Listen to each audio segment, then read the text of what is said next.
الحمد للہ نحمده ونصلی علی رسوله الکریم. سبھی خواتین بے پردہ وہ ترغیب اور اس کے علاوہ جس طرح پچھلی بار بولا تھا نا کہ مرد 3-4 منٹ بعد نکلے تو جی خواتین متقی ہیں تو بے پردے کی. ٹھیک ٹھیک. جو خواتین تراویح کے لیے آ رہی ہیں پردے کا مکمل خیال کریں ورنہ ثواب کے بجائے الٹا گناہ ہوگا. اور جب تراویح ختم ہوتی ہے باہر جانے لگتے ہیں تو پہلے تھوڑا سا ٹھہر جائیں, مردوں کو نکلنے دیں, اس کے بعد جائیں. چلو بھائی.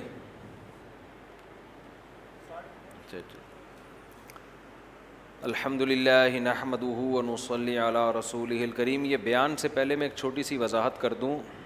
خواتین کے مسجدوں میں آنے پر بعض لوگوں کو اشکال ہوتا ہے, وہ اشکال کا تو میں کئی بار جواب دے چکا ہوں.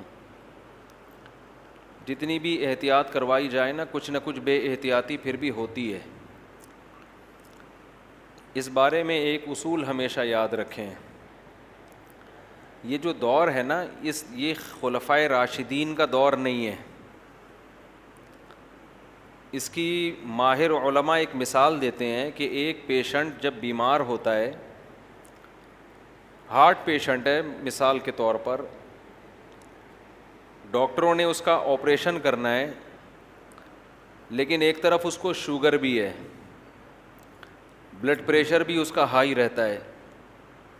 تو ڈاکٹر پھر یہ تجزیہ کرتے ہیں کہ کون سی بیماری اس وقت زیادہ امپورٹنٹ ہے اس کا علاج کرنا. اب اس کی کسی بھی بیماری کا علاج کیا جائے گا سائیڈ ایفیکٹ اس کے ہوں گے, دوسری چیزوں کو نقصان ہوگا. تو امت اس وقت اتنی بیمار ہے من حیث الامہ کہ آپ ایک مسئلہ ٹھیک کرنے جائیں گے تو اس کے سائیڈ ایفیکٹ ہوں گے, لیکن اگر آپ نے ان سائیڈ ایفیکٹ کا خیال کرتے ہوئے اس مسئلے کو ٹھیک کرنے کی کوشش نہیں کی تو اس سے بڑا بگاڑ پیدا ہو جائے گا معاشرے میں. اس لیے اس زمانے میں اگر آپ نے خواتین کو مسجدوں میں آنے سے روکا کہ بے پردگی کا خطرہ ہے, تو آنے سے بے پردگی کا ایک سائیڈ ایفیکٹ تو ہوگا, لیکن نہ آنے سے جو ہارٹ اٹیک ہوگا نا وہ بہت ہی خطرناک ہے. وہ ایتھیس بن جائیں گی, بالکل ہی مذہب سے بغاوت ہو جائے گی. تو کسی بھی چیز کو ٹھیک کریں گے تو کچھ سائیڈ ایفیکٹ ہوں گے. ایک اور مثال دے کے بس ہم پھر تفسیر کی طرف آتے ہیں. ہمارے یہاں جامعۃ الرشید میں جب کلیۃ الشریعہ کا ادارہ کھولا گیا تو یونیورسٹیوں کے طلباء کو ہم نے ایڈمیشن دیا. اب یونیورسٹیوں کے ماحول میں اور مدرسوں کے ماحول میں فرق ہے.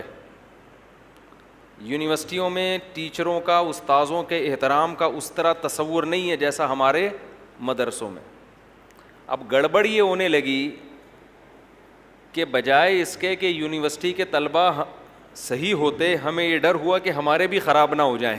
سمجھ رہے ہیں, بعض دفعہ تو ایسا ہوا کہ انہوں نے ہڑتال کر دی ہے, عجیب عجیب چیزیں جو ہم نے کبھی مدرسوں میں دیکھی نہیں تھیں.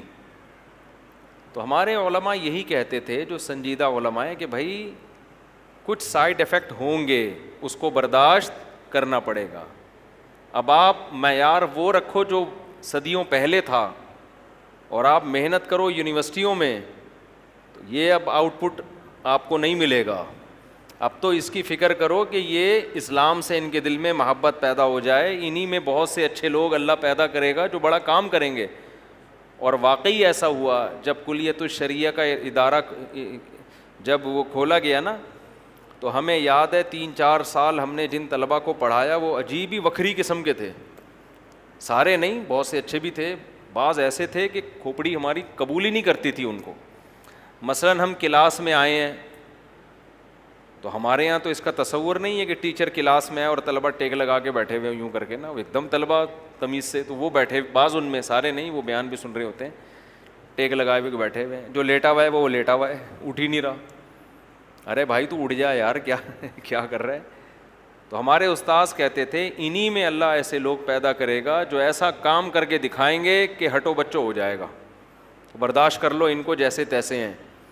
واقعی ایسا ہی ہوا. ان کلیۃ الشریعہ میں ایسے ایسے ہیرے پیدا ہوئے ہیں کہ ایسا کام کر رہے ہیں کہ ہماری عقل حیران ہوتی ہے. میرے شاگردوں میں ڈاکٹر ہیں, انجینئرز ہیں, PhD ڈاکٹر بھی ہیں, میڈیکل سائنس کے ڈاکٹر بھی ہیں, جن کو جو عالم بنے ہیں. اور بڑا کام کر رہے ہیں مختلف اداروں میں جا کے. کتنے میرے شاگرد ہیں جو نیوی میں کمیشن آفیسر گئے ہیں. تو اگر آپ نے اس زمانے میں سائیڈ افیکٹ دیکھنا شروع کر دیے نا تو کسی کام کے نہیں رہو گے. 4 آدمیوں کو لے کے بیٹھ کے بس ان پہ پوری محنت کر کے ان کو آپ ولی اللہ بنا دو گے. جب آپ کام کوانٹٹی کے لحاظ سے بڑھانا چاہتے ہو تو کوالٹی پہ تھوڑا سا کمپرومائز کرنا پڑتا ہے. اب ہم تفسیر کی طرف آتے ہیں ورنہ سارا بیان انہی چیزوں میں لگ جاتا ہے.